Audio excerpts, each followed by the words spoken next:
So my pleasure to see my what do I call you? You were my cohort in crime. Do you remember it was the 2010 Canadian Smooth Jazz Awards? Michael Absolutely. Kaeshammer and we presented an award together. So much Yes. fun. Yes, and I remember getting one that night, and it's still sitting on my piano upstairs. That's so cool. And I remember you actually wrote me a little song and you sang it to me on stage too, which was hilarious. Yeah. So a real pleasure to welcome you here and to welcome you not only to New West coming up in December 3rd, and that is a Wave 98.3 presentation. So happy to have you in Vancouver, but also at the Flato Markham Theatre, which I have to say, one of my all-time favorite theaters. Tell me about your experiences there. Well, the Markham Theatre is, I was just in Markham not too long ago for their Performing Arts Awards or whatever they had. And they had the whole crowd on stage set up for this little event. Yeah. So it reminded me, looking out into the hall, how intimate it looks just by the setup, because it's kind of steep and it has seats on the left and right. And for a theater that size, it feels very intimate. It almost feels like a living room. Exactly. And that's what I've experienced too. When I'm there, I just feel like the audience is with the performer throughout the entire show. So coming to Flato Markham first, what can we expect this time from you and your show? Well, it's time to boogie. So it's, it's been a couple of years, and I had a great time playing at home at my piano. But I'm really excited to get back on the road and connect with an audience. I think that's the one thing I miss the most out of just everything coming to a stop. Sure. So me and the band are excited. It's a 4-piece band. In Markham, it's a 6-piece band. We're kind of giving Markham a little extra bang for their buck. Oh, nice. And will you be just reaching back into your previous albums, doing a lot of originals? Do you do a lot of covers? What do you do?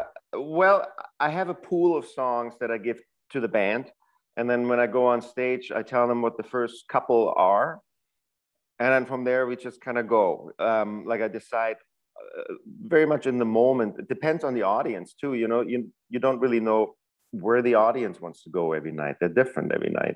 So, but I mean, the pool of songs is from songs from my past recordings, songs I know that will work, with an audience. And then there's always some stuff.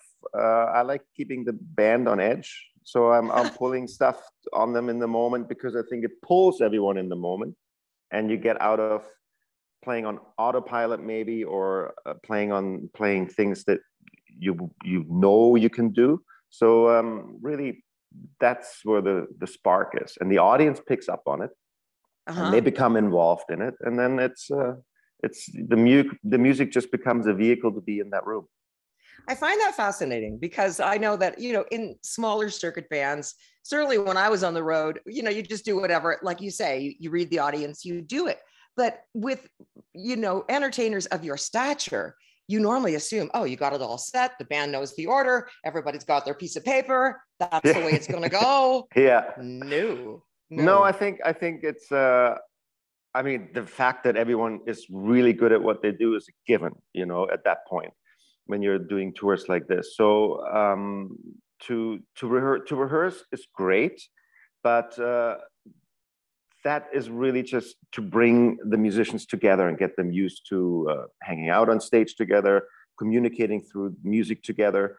But then what happens in the moment, or even within a song, to take a left turn is really what makes it special. And I don't mean creating a train wreck. I just mean, and even if a train wreck happens, that's the audience that they like being a part of that, because they can observe something happening they didn't expect. And every time there's a train wreck, you just say, hey man, that's jazz. Okay. That's just jazz. See, that's the thing. You play something wrong twice, it's death. That's right. Yeah. So the one thing that I know so well about you is how funny you are. And I know when I talk about you on my show at Wave 98.3, I always talk about your immense talent, but what really struck me meeting you was how funny you are. Where did that come from with you? And when did you realize that you were that kind of a performer? Well, I don't know. I don't consider myself funny, but it's nice to hear. But I don't take myself too serious. Yeah. I take what I do serious, but I don't take myself too serious. And when I'm on stage, I'm just so comfortable. I like being on stage is easier for me than, not that I'm not enjoying this, but it's definitely, you know what? Yeah. But I feel really at home when I'm in front of an audience, and I've done it since I was 14, 15, and it just feels like nothing can go wrong. Were you a real prodigy as a youngin'?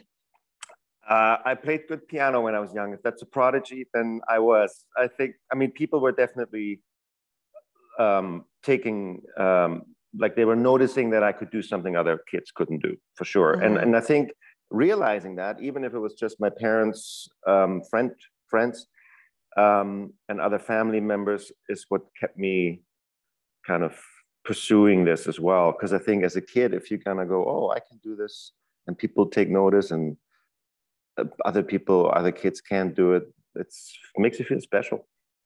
Would you say there's one musician who impacted you, inspired you more than anybody else when you were young, when you were starting out? There was I think my dad, for that matter, actually, because wow. he played a little bit of piano, and he got me into playing ragtime and boogie. And I saw him play at home. Like, he wasn't a professional, but I saw him play at home, and he introduced me to a lot of Kansas City and New Orleans piano players, like Professor Longhair and Count Basie, and Big Joe Turner as a singer, or Jay McShann. So this is really, like, thinking back, that time, that's where I caught the bug, is when he showed me videos and played records for me of those people when I was 7, 8 years old. And wow. And to this day, when I listen to it, it brings me back to that time, and I just love it. And it makes me realize that, wow, that's why I do it. Do you know, it's funny because every now and again, if I'm listening to the station, and sometimes a song will come on and then it doesn't tweak immediately who it is, and I often think you're John Mayer. Oh, seriously? Okay. Yeah. I mean, not so bad. No, it's all right. I like his stuff too. But yeah. I think that might count. I think John Mayer, I know, is also very influenced by Stevie Ray and a lot of blues guys, right? So, and I mean, that's kind of the bag where I'm coming from. So I think it's amazing. It's amazing when you look at influences from different people, if it's in pop music or even the Beatles or the Stones back in the 60s. It's all kind of coming from the same era and from the same musicians in blues and jazz. Sure, from the good music. Yeah. Okay. So now you have got a new album coming out in the spring. Tell me about that. Yeah, I mean, I spent a lot of time at my piano during the pandemic, and wrote a lot. And I reconnected with an old friend in Toronto named Ron LaPata, who actually who actually did a record with me. And the awards you were talking about, in 2010, one of the songs that we wrote together was one of the awards I have upstairs. So I haven't worked with him since then. And the pandemic kind of made me reconnect with him, and we thought, let's do something together. So I started writing, and he's producing it, and we're almost done with the recording, and it'll be out in next spring. It's such a small world, because Ron LaPata and my son, Sam Drysdale, they wrote a song together on Sam's first record. So there you go. Yeah, amazing. Small world. Wow. Yeah. So I'm gonna talk to him later today, I think. So I'm gonna mention that I talked to you. You can say that Sam Drysdale's mom says hi. Okay. What kind of music are we looking at with this new album? Because I know you go all over the map, so it could be anything. Yeah. I mean, for me, it's, I have influences from all the different things I like: blues, jazz, classical, pop. So I wrote a bunch of songs that I think are reflective of what I do on the piano and vocally. And then I had Ron really be a little more involved than in the past with his production, because I wanted to get his strength out of it. And I think he made it a lot more contemporary than anything else I've done so far. Like, the songwriting and what I do stays the same, but the way he packaged it is a lot more contemporary. Interesting. So you're maybe going a little more pop, a little more sort of. Yeah, I think production-wise, it's definitely a little more in that vein, for sure. Yeah. Well, I'm looking forward to hearing it. Always a pleasure to play your music on the wave. And, Thank you. And I just can't recommend your live show enough, because I know you really are. You know, I always say there's a big, big difference between a musician and an entertainer. They're two different things. Of course. Yeah, of course. And honestly, same for me when I go see a show. I want to be entertained. Yeah, yeah. If I just want the music, I'll buy the record and listen at home, right? That's right. Yeah. So I know you put on a great show coming to Flato Markham Theatre north of Toronto. And that is again November 24th. 24th, yeah. And then December 3rd at the Massey Theatre in New West. And looking forward to having you on the West Coast. All right. Great. Michael Kaeshammer, great to see you.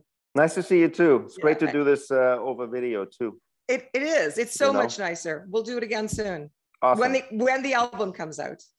I will drop you a note. Great. Excellent. All right. Thank Thanks, you. Vickie. Michael Kaeshammer. Thanks.